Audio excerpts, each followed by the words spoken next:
बड़े अरसे तक मैं अपनी जिम्मेदारी से गाफिल रहा, लेकिन अब नहीं रहूंगा। मेरे बुढ़ापे का सहारा अपनी फालतू लड़की के हवाले कर रहे हो।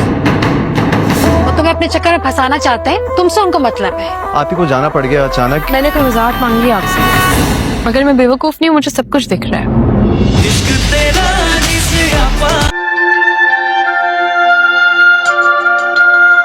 अच्छा मुझे ये बताएं, सब कुछ रेडी हो गया ना, क्योंकि मेहमान आ गए हैं। और मुझे ये बताएं कि आप ही कहाँ हैं? वो तो घर पे नहीं है साहब। क्या घर पे नहीं तो फिर कहाँ है? ये तो पता नहीं साहब, बता कर नहीं गई है। इससे गलती सारी मेरी ही है। एक्चुअली मुझसे ज्यादा सिहाम की गलती है। जब उसे पता था वो अपनी आप ही के फैसले के बगैर जिंदगी में कुछ भी नहीं कर सकता, तो उसे फिर अम्मी पापा और मुझे आसरा नहीं दिलाना चाहिए था। सिहाम मैं आजाद नहीं होना चाहती, मैं बस ये चाहती हूँ मासा पलट जाए और हुकूमत मेरे हाथ में आ जाए। देखो सिहाम, इसके लिए तुम्हें मेरी सपोर्ट करनी होगी, मेरी मदद करनी होगी। तुम्हारी सपोर्ट से मेरा नसीब बदल जाएगा। तो आप ही, मैं हर तरह से आपके साथ हूँ, बिलीव मी। मैं आपकी खुशियों के लिए अपना सब कुछ कुर्बान कर सकता हूँ। चीनी, Start the countdown, Mr. Siham. I'm coming. मैं बस इतना बोलूंगी, किसी भी लड़की को ख्वाब दिखाने से पहले अगर आप सब मर्द ये बात सोच लेना कि आप लोगों में इतनी हिम्मत है, फैमिली सपोर्ट है कि उन ख्वाबों को हकीकत में बदल सकते हैं, तो ख्वाब दिखाया करें। खाला अम्मा आपस में बातें कर रहे थे और शगुफ़ा आ जाती है और उनको बताती है काशफा और खाला अम्मा को कि सिमाम के घर क्या हुआ। डॉक्टर सयाम की अचानक अपी आ गई और वो उसका रिश्ता डॉक्टर सयाम के साथ करना चाहती है। वो ये सुनकर हैरान हो जाते हैं कि ये क्या मामला है, इतनी बड़ी फैमिली और इतनी एजुकेटेड, और कैसे अर्शिया ने उनको अपने जाल में फंसा लिया है। लेकिन वो हैरान हो जाते हैं कि ये तो ऐसा नहीं होना चाहिए, वरना सिमाम और उसकी बेटियां हवाओं में उड़ेंगी और बिल्कुल लिफ्ट ही नहीं कराएंगी। वो तो ये कहेंगे हमारी बड़ी हाई फाई अच्छी फैमिली में रिश्ता हुआ है। तो इसलिए वो अब काशफा और शगुफ़ा को अच्छी खासी फ़िक्र लाहक हो जाती है।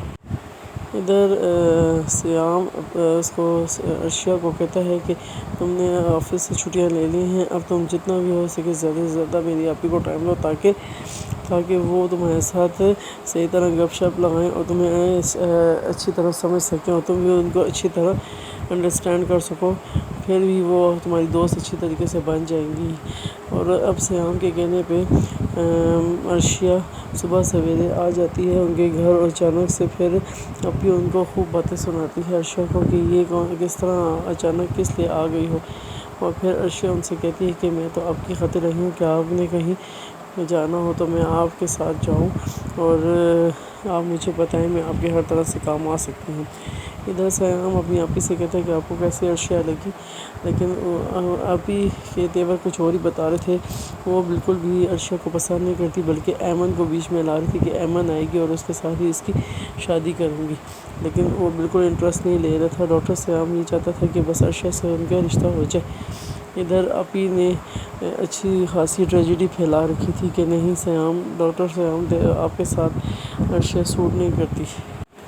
अब सयाम की अपी हैरत में पड़ गई कि अब कैसे इसका रिश्ता ना हो अर्शिया के साथ, क्योंकि अब अर्शिया उसको अच्छी नहीं लग रही थी, सिर्फ वो ऐमन के साथ उसका रिश्ता करना चाहती है। अचानक से वो ऐसे माँ के घर चली जाती है और अर्शिया से मिलती है, जहाँ पर उसकी मामी आई होती है और सारी हकीकत उनको बता देती है।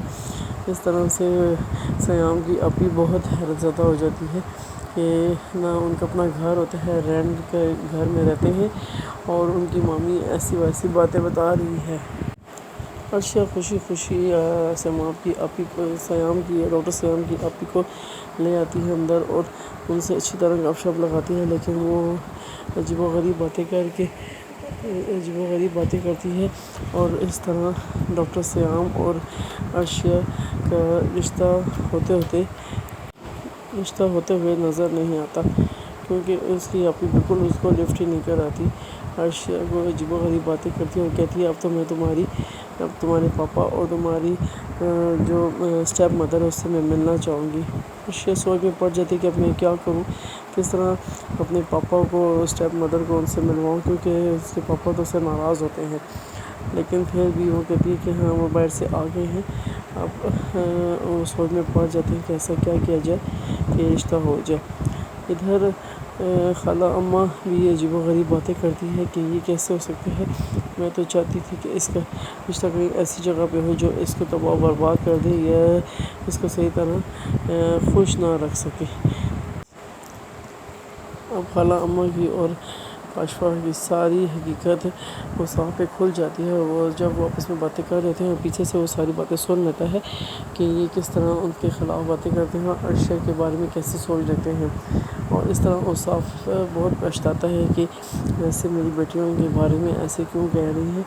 لیکن اب اس کو عقل آ جاتی ہے کہ اب میں کس طرح اپنی بیٹیوں طرح سے سنبھالوں. ایک عرصہ ہو گیا میں نے ان کے سر پہ ہاتھ ہی نہیں رکھا، نہ میں ان کا خیال کروں، ہر طرح کی ذمہ داری سے میں بے دخل ہوں. اور وہ اور طرح سے پلاننگ کرنے لگتے ہیں کس طرح اس صاحب کو پھر واپس اپنی طرف کریں اور وہ سیماب اور اس کی بیٹیوں کو بالکل بھی منہ نہ لگائے. لیکن اب وہ ساری حقیقت اس پہ واضح ہو جاتی ہے کہ خالہ اماں اور کاشفا جو ہے وہ اس کی حق میں ہے ہی نہیں، بلکہ اس کو تباہ و برباد ہو کر دیکھنا چاہتی ہیں. اب اس ایپیسوڈ میں یہ بتا رہے ہیں کہ سیام کی بہن کی دوا تو عرشی کے گھر ہو جاتی ہے، لیکن عرشی کچھ زیادہ خوش نہیں ہوتی کیونکہ اس کی یا سیام کی ابھی کچھ اتنے خاص ان کو اچھی نہیں لگتی. وہ عجیب و غریب سی باتیں کرتی ہے اور وہ یہی چاہتی ہے کہ بس سیام کی شادی ایمن کے ساتھ ہو جائے اور عرشی کو بالکل وہ لفٹ نہ کرائے. لیکن پھر بھی ڈاکٹر سیام عرشی کی تعریف کرتا ہے کہ عرشی ایک بہت اچھی لڑکی ہے. اور پھر سیام کی بہن عرشی کے گھر آتی ہے اور کہتی ہے کہ آپ نے ڈنر ارینج کیا کیا؟ مجھے بالکل اچھا نہیں لگا کیونکہ میں گھر جانا چاہتی تھی اور اپنے گھر سیدھا جا کے پھر اتنے عرصے بعد میں اپنے بھائی سے بھی ملی تو آپ کچھ ٹائم کے بعد یہ ڈنر ارینج کرتی. لیکن پھر بھی وہ ڈاکٹر سیام آپی کو گھر لیتا ہے اور اپنا سارا وقت یاد کرتے ہیں کہ اپنی پچھلی باتیں اور تصویریں دیکھتے ہیں اور اپنا سارا وقت یاد کرتے ہیں. اور پھر ڈاکٹر سیام کہتا ہے یہ دیکھو تصویر انوشی کی ہے جو کہ بالکل لائبہ کی طرح ہے. لیکن وہ کہتے کہ نہیں یہ بالکل اس کی طرح نہیں ہے بلکہ انوشی تو میری گڑیا جیسی ہو ہی نہیں سکتی. آپ ہی سیام وہ کہتی ہے کہ ایمن میرے بیٹے کے ساتھ پاکستان آ رہی ہے اور پھر ہم شاپنگ پہ جائیں گے. اور کہتی ہے کہ سیام تم بھی ہمارے ساتھ جانا. لیکن ڈاکٹر سیام کہتا ہے کہ میں تو فارغ ہوں، میں تو بزی ہوں اپنے ہاسپٹل کے کام میں کیسے ٹائم نکال سکتا ہوں. لیکن آپ ایمن کو خود ہی لے کے جائیں، بلکہ ایسے کریں کہ عرشہ کے ساتھ لے جائیں، وہ آپ کو صحیح طرح ہر جگہ لے کے جائے گی. لیکن وہ کہتے کہ نہیں مجھے عرشہ کی ضرورت نہیں، میں صرف اور صرف ایمن کے ساتھ جانا چاہتی ہوں. اگر تمہارے پاس ٹائم ہے تم بھی ہمارے ساتھ چلو. تمہیں ایمن کی کمپنی بہت زیادہ انجوائے کروں گا، وہ بہت اچھی لڑکی ہے اور بہت ایجوکیٹڈ ہے. لیکن ڈاکٹر سیام اس بات پہ راضی نہیں ہوتا کیونکہ وہ عرشی کے ساتھ ہی صرف شادی کرنا چاہتا ہے اور اسی کی تعریف کرتا ہے. لیکن وہ پوچھتا ہے آپی سے کہ کیسی لگی، لیکن آپی کوئی خاص ان کو لفٹ نہیں کراتی. سیماب کو پوچھتے کہ میری بہن کیسے اور بچے کیسے ہیں، لیکن شگوفہ ان کو کوئی خاص نہیں بتاتی. اور وہی کہتی ہے کہ بس کرو، تمہیں ہر وقت اپنی بھانجیوں کی فکر لگی رہتی ہے اور وہ تمہیں بالکل گھاس بھی نہیں ڈالتی. اور اس کو غصے کر کے فون اس کا بند کر دیتی ہے اور پھر خود شاپنگ پہ چلی جاتی ہے کاشفا کے ساتھ.